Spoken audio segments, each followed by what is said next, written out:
Avant les informations de 22 heures, quand on dit tous les sports, forcément, ça représente tous les sports. Une voix, un homme, un palmarès, coach Perrin. Bonsoir Jean-Claude Perrin. Et une radio.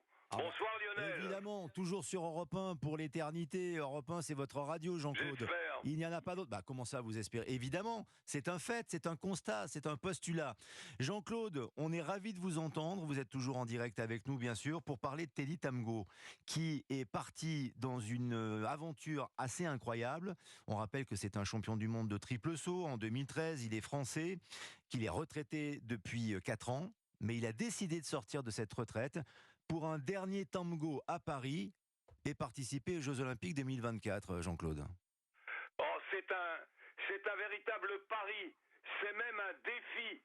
Parce qu'il va tenter de se qualifier et de participer. Et il a l'ambition de gagner en 2024. Alors même si c'est déraisonnable, si toutes les statistiques sont contre nous, eh bien, moi, j'aime ce défi, j'aime ce pari, parce que c'est quelque chose qui va être un appel pour tous ceux qui veulent arrêter des fois ou qui sont blessés. Non, ce qu'il essaye de faire, c'est inimaginable. C'est inimaginable et c'est assez risqué tout de même parce que Jean-Claude Perrin, vous qui êtes un grand entraîneur, vous connaissez bien la préparation physique, il dit que 6 mois de remise à niveau et après un entraînement vont suffire à lui permettre de retrouver toutes ses qualités et de pouvoir réussir quelque chose, se qualifier déjà pour les Jeux et de faire une médaille. Vous pensez vraiment que c'est possible ? Je pense que c'est réalisable. La grande difficulté, Lionel, elle est dans son corps, dans ses blessures. Il n'a pas été épargné. Il a eu des ruptures de tendon d'Achille. C'est terrible pour un athlète. Il a eu une opération à la cheville droite.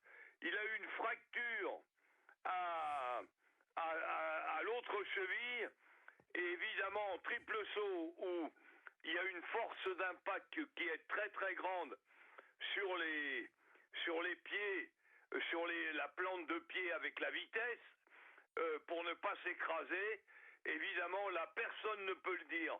Personne ne peut le dire parce que il a une telle motivation.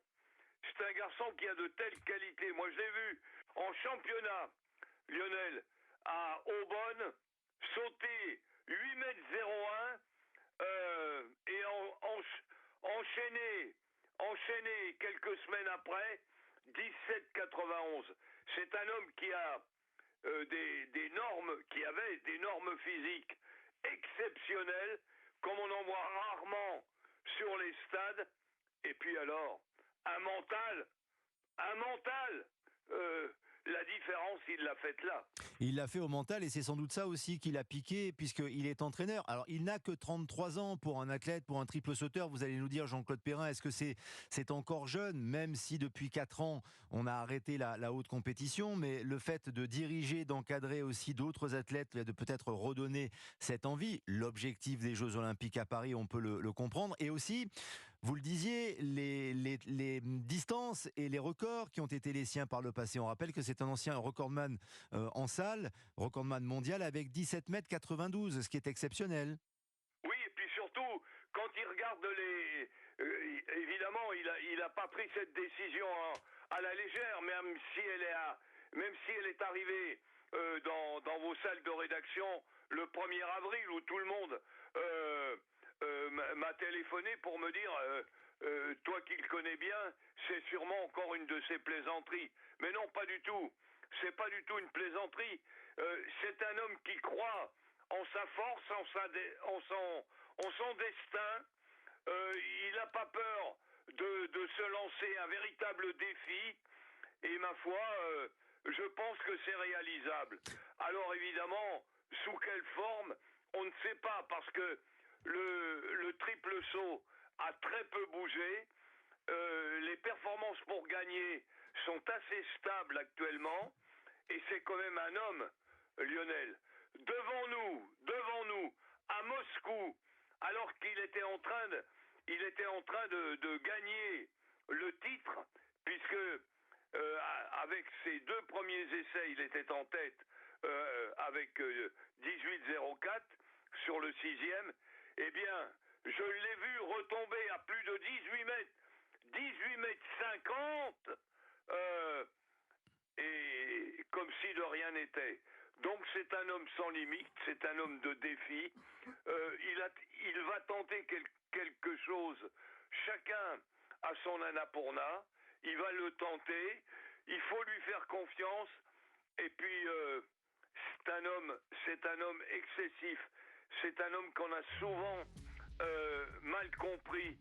C'est sûr qu'il a eu des années noires. Il a eu quelques pépins, mais je crois que ça l'a solidifié. Maintenant, il n'y a qu'une chose qui peut l'arrêter. Ce ne sont pas les adversaires. C'est pas la technique. La technique, il l'a parfaitement. C'est un homme qui était un des rares à pouvoir, derrière son premier bond, c'est-à-dire le cloche-pied, conserver sa vitesse, ne pas la perdre. Et ça, c'est ancré dans son corps. Donc Merci Jean-Claude. Je ne suis pas inquiet pour lui. On n'est pas inquiet. Et si vous nous le dites... inquiet que de son corps et de sa blessure. Si vous nous le dites, Jean-Claude, on vous croit sur parole et on va suivre de très près Teddy Tomgo et sa progression. À très vite, mon cher Jean-Claude Perrin sur Europe 1.